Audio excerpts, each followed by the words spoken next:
Rewind. Now here.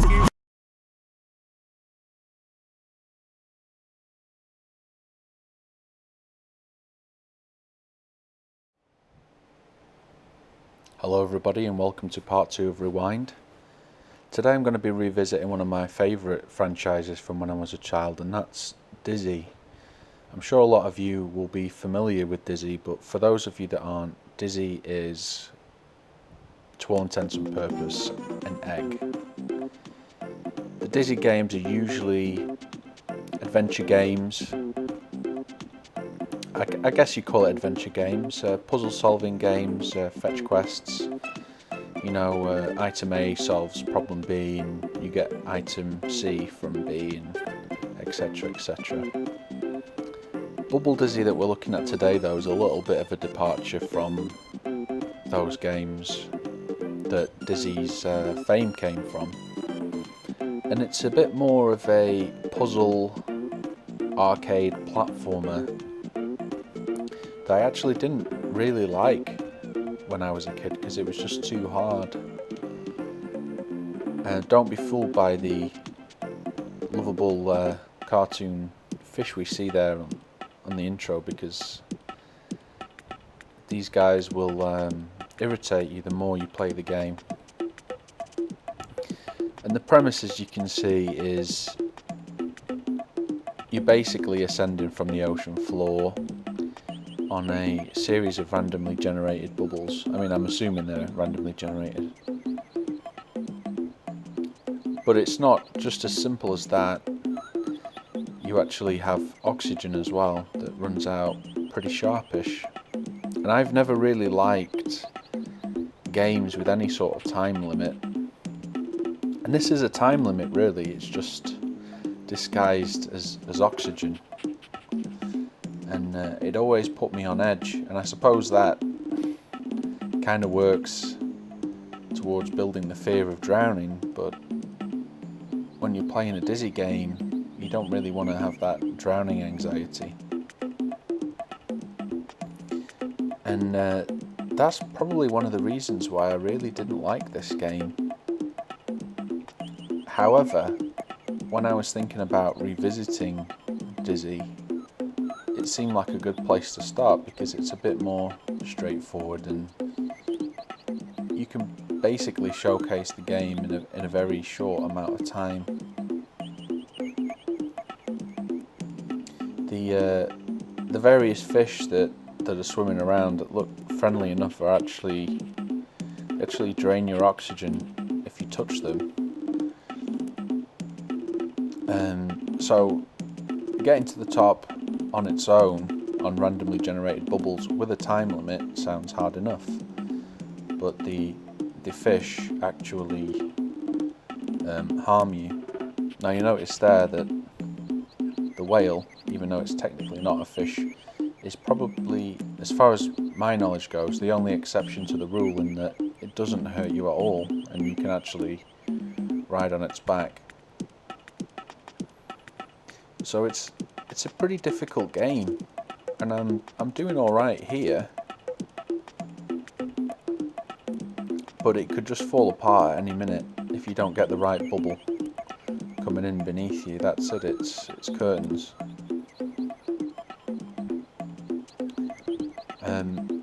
Another interesting fact about Dizzy, from my perspective, was that Dizzy was actually one of the first games I ever got as a gift. It was I got Treasure Island Dizzy as a gift from my auntie and uncle for one of my birthdays,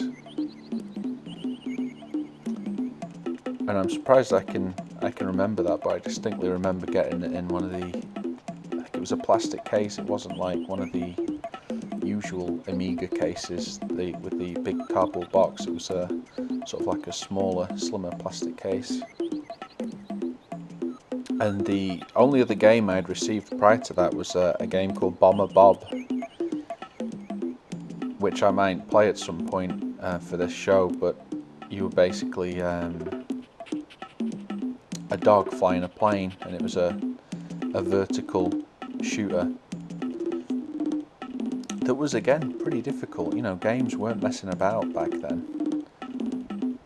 It's a bit of a shame to think now that children are being brought up on free-to-play mobile and tablet apps that have very little imagination involved at all. So I do count myself very lucky to have been brought up on, you know, such bright, vivid and imaginative games, and the Dizzy games were definitely a strong contender for, you know,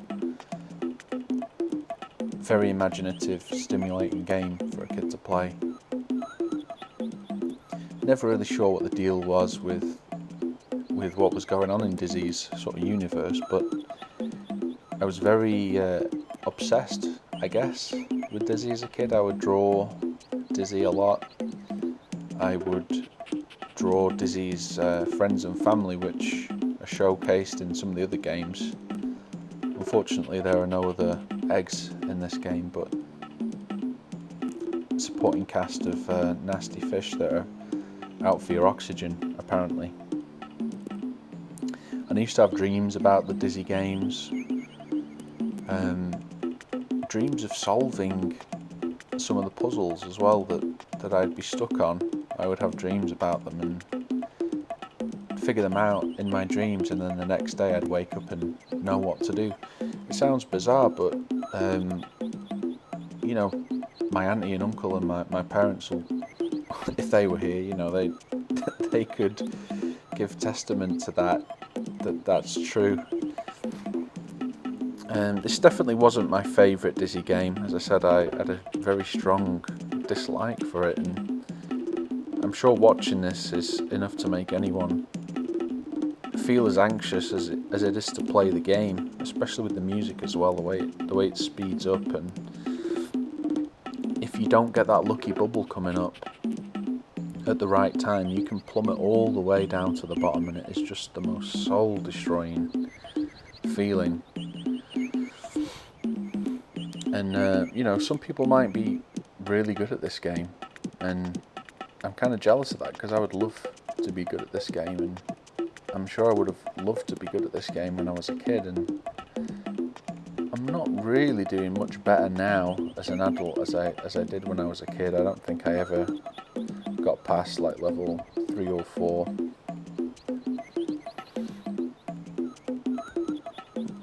I mean, this could be as far as I've ever been. I just can't remember quite that well. We're going back, you know, over 20 years. But my favourite Dizzy game was probably Treasure Island Dizzy.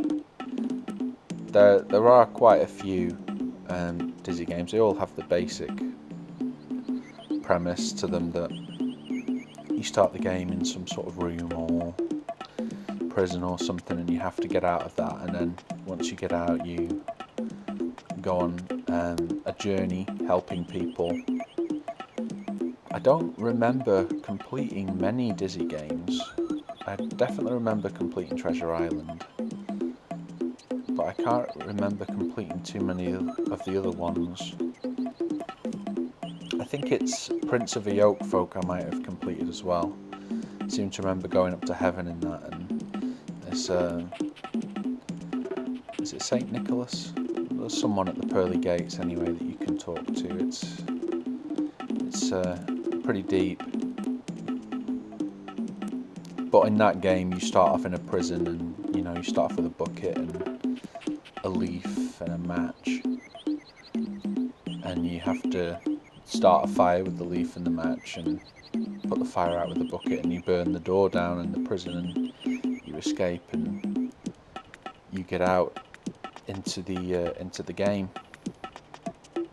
I'm not sure what made the developers take such a departure from what I assume was a really popular franchise at the time. I mean, I was always aware of Sonic and Mario, and I am a very big Super Mario fan now. But at the time, you know, Dizzy was all I needed. It my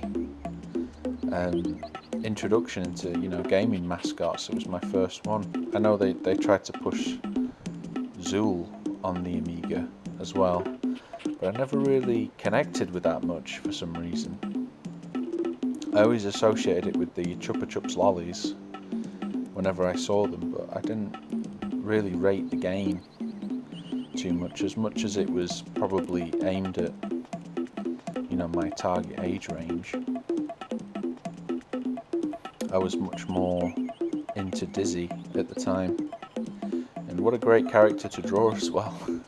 It's just an egg with boxing gloves and a pair of red moon boots on,